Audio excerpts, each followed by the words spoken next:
നമസ്കാരം. അങ്ങനെ രണ്ടാമത്തെ ദിവസമാണ് നമ്മുടെ ഹാങ്ങിങ് ഫെൻസിങ്ങിൻ്റെ. ഈ ഒരു കുറച്ച് ദിവസം മുമ്പെന്ന് പറഞ്ഞാൽ കുറച്ച് ദിവസം മുമ്പെന്ന് വെച്ചാൽ ഭയങ്കര മഴയായിരുന്നു. മഴ കാരണം നമുക്ക് നമ്മുടെ പരിപാടികളൊന്നും ചെയ്യാൻ പറ്റിയില്ല. അങ്ങനെ നമ്മുടെ രണ്ടാമത്തെ ദിവസമാണ്. ഇപ്പം നമ്മൾ ലാസ്റ്റ് വർക്ക് ചെയ്ത ദിവസം എന്ന് വെച്ചാൽ ഇവിടെ ഒരു 3-4 ദിവസം മുമ്പാണ്. ഇപ്പം അത്യാവശ്യം വെയിലും കാര്യങ്ങളൊക്കെ വന്നു. അപ്പോൾ നമ്മൾ ഹാങ്ങിങ് ഫെൻസിൻ്റെ ബാക്കി അതിൻ്റെ വർക്ക് സ്റ്റാർട്ട് ചെയ്തിട്ടുണ്ട്. ഞാനിപ്പോൾ നിങ്ങളെ നമ്മുടെ സ്പ്രിങ്ങും കാര്യങ്ങളൊക്കെ ഇൻസ്റ്റാൾ ചെയ്തേക്കുന്നത് കാണിച്ചു തരാം. ഇപ്പോൾ നോക്കിയോ, ഇത് കണ്ടോ, സ്പ്രിങ്ങും കാര്യങ്ങളെല്ലാം നമ്മളിങ്ങനെ ഇൻസ്റ്റാൾ ചെയ്തേക്കാണ്. ഇതങ്ങ് വരെയും നമ്മുടെ സ്പ്രിങ് ഇങ്ങനെ നമ്മൾ ഹാങ് ചെയ്തിട്ടേക്കാണ്. നോക്കിയോ,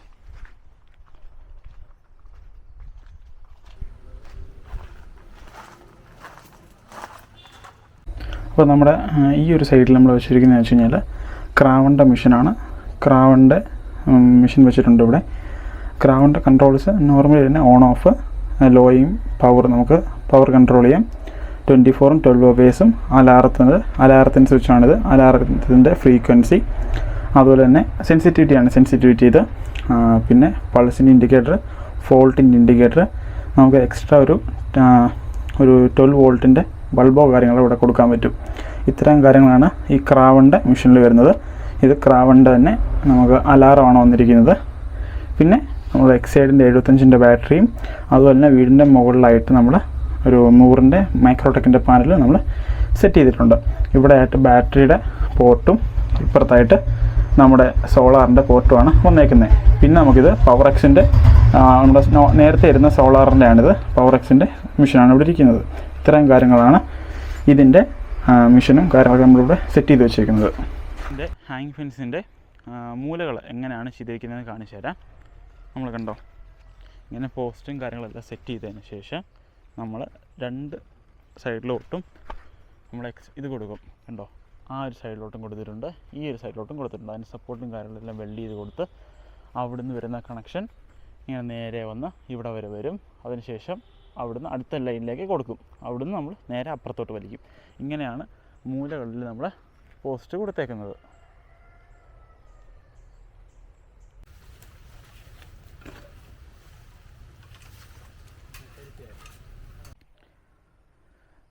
അപ്പോൾ കണ്ടോ, നമ്മുടെ ഈ ഒരു സൈഡിലത്തെ ഹാങ്ങിങ് ഫെൻസിങ്ങിൻ്റെ വർക്ക് നടന്നുകൊണ്ടിരിക്കുകയാണ്.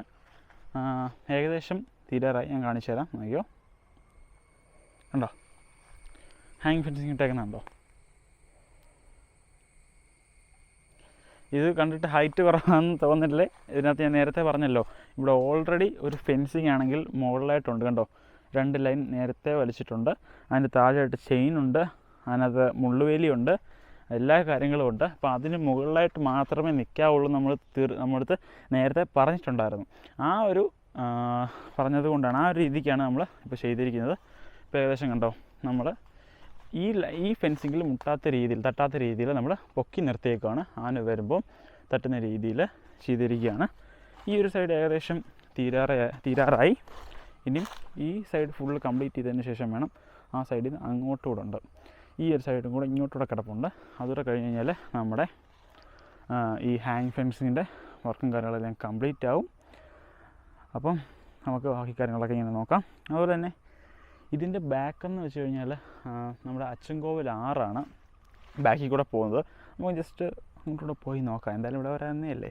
അപ്പോൾ ആന രാത്രിയിലൊക്കെ ഈ വെള്ളം കുടിക്കാനായിട്ട് എത്തുന്ന സമയത്താണ് ഇങ്ങോട്ട് വന്ന് ഈ ഒരു സൈഡിലേക്ക് ഇടിച്ചകത്തേക്ക് കയറുന്നത്.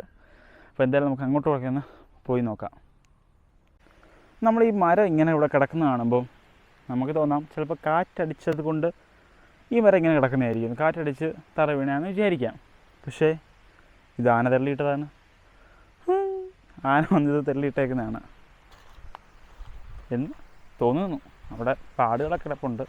ഇവിടെ മുമ്പേ വന്നൊരു ചേട്ടൻ പറഞ്ഞത് ആന തെള്ളിയിട്ടാണെന്നാണ് പറഞ്ഞത്. ആനയ്ക്ക് ഇങ്ങനൊരു എൻജോയ്മെൻ്റ് അല്ലേ, അവിടുന്ന് എർത്തടിയൊക്കെ കിട്ടുമ്പോൾ അതിൻ്റെ കലിപ്പ് തീർക്കുന്നത് ഇങ്ങനെയുള്ള മരമൊക്കെ വന്ന് അങ്ങ് തെള്ളിയിടും. ജസ്റ്റ് ഫോർ എൻ്റർടൈൻമെൻറ്റ്, അത്ര തന്നെ. ഞാൻ നടന്നൊക്കെ ഇങ്ങോട്ട് വന്ന് ഈ സ്ഥലമൊക്കെ കണ്ടിട്ട് ആനയാണോ പന്നിയാണോ എന്താണ്ടൊക്കെ ഇവിടെയൊക്കെ ഇളക്കി മറിച്ചിട്ടേക്കുന്നു മൊത്തം. ഫൈനലി നമ്മളത് കണ്ടുപിടിച്ചു. അച്ചൻകോവിൽ 6 കണ്ടു. നോക്കിയേ, കണ്ടോ, ഒഴുകി പോകുന്നുണ്ടോ? ഇതല്ല, അവിടെ ഉണ്ട് കണ്ടോ.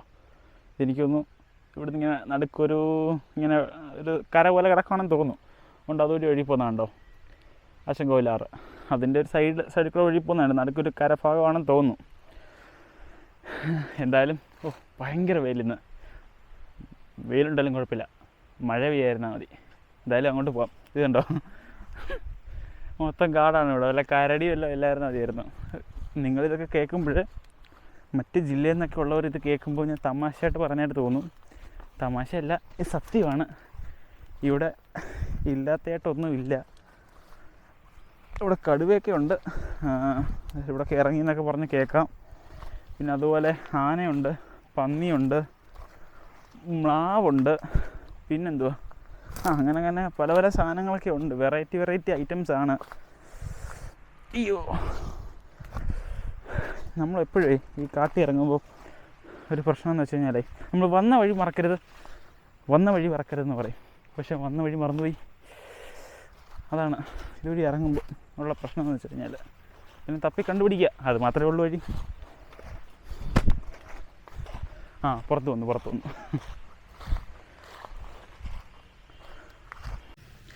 അതുപോലെ തന്നെ നമ്മുടെ ഈ വീഡിയോ കാണുന്നവർക്ക് ഒരു ഇതുണ്ട്. നമ്മൾ ചെന്ന് വെച്ച് കഴിഞ്ഞാൽ തോന്നും, ഈ ചെറുക്കൻ എന്താ ഇങ്ങനെയൊക്കെ വീഡിയോ എടുക്കുന്നതെന്ന് തോന്നും. കാരണം വെച്ചാൽ ഹാങ്ങിങ് ഫെൻസിങ്ങിൻ്റെ കാര്യമൊക്കെ പറയും, അതിൻ്റെ കൂടെ വേറെ എന്തെങ്കിലും കൂടെ പറയും. കാര്യം എന്താ വെച്ചാൽ ഇതെൻ്റെ പേഴ്സണൽ എൻ്റെ ഒരു വ്ളോഗും കൂടെയാണ്. അപ്പം ഇത് കണ്ടു കഴിഞ്ഞാൽ വ്ളോഗും കാണാം, അതുപോലെ തന്നെ ഫെൻസിങ്ങിൻ്റെ കാര്യം അറിയാം. ഹാങ്ങിങ് fencing, on grid, off grid, solar ലൈറ്റുകളെല്ലാം അറിയാൻ പറ്റും. ഒരു പിടിക്ക് പല പല പക്ഷികൾ, അത്രേ ഉള്ളൂ. അവിടെ ഒരു മരം പിഴുതിട്ടേക്കുന്ന ആന തള്ളിയിട്ടേക്കുന്നതാണോ? അവിടെ ഒരു മരം ഒടിഞ്ഞ് കിടക്കുന്നു, പിഴുതിട്ടല്ലയോ?